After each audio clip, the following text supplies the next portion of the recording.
गंदा और इस्तेमाल शुदा पानी किसी फिल्ट्रेशन प्लांट की मदद से नहीं बल्कि पौधों और सूरज की शुआओं के जरिए साफ किया जा रहा है और इस तरीकेकार को बायो रेमिडिएशन का नाम दिया गया है। इस्लामाबाद के इलाके शहजाद टाउन से यौमिया 6.5 लाख गैलन इस्तेमाल शुदा पानी का इखराज होता है। कौमी ज़राई तहकीकाती मरकज ने इस इस्तेमाल शुदा पानी को साफ करने का बेड़ा उठाया और बायो रेमिडिएशन यूनिट का क़याम अमल में लाया गया। माहिरीन के मुताबिक पानी साफ करने के इस तरीकेकार पर इखराजात भी इंतहाई कम हैं और इस पानी के जरिए कई एकड़ फसलों को सैराब किया जा सकता है।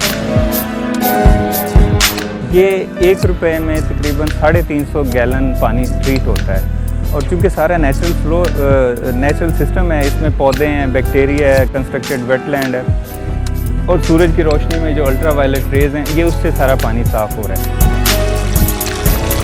बायो रेमिडिएशन के तहत इस्तेमाल शुदा पानी को साफ करने के 6 मराहिल हैं। पहले मरहले में इस्तेमाल शुदा पानी को छोटी छोटी नालियों के जरिए इन तालाबों तक लाया जाता है और 6 मराहिल के बाद साफ शुदा पानी में न सिर्फ पौधे उगाए जाते हैं बल्कि मछलियाँ भी सांस ले रही हैं। माहिरीन के मुताबिक इस्तेमाल शुदा पानी में 16,000 MPN पैथोजन होते हैं और आखिरी मरहले के इख्तिताम पर इनकी तादाद कम होकर 150 रह जाती है। अगर थोड़ा सा प्रोसेस और करें हम इस पानी का तो ये पानी पोर्टेबल लिमिट में भी चला जाता है कि अगर बहुत ज़्यादा स्केर्सिटी हो तो उसको थोड़े प्रोसेस के बाद हम पीने या जानवरों को पिलाने के लिए भी इस्तेमाल कर सकते हैं।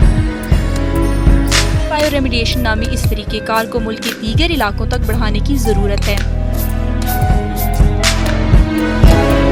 माहिरीन के मुताबिक बायो रेमिडिएशन नामी इस तरीकेकार के जरिए मुल्क में जारी पानी की कमी और गंदे पानी से पैदा होने वाली बीमारियों पर भी काबू पाया जा सकता है।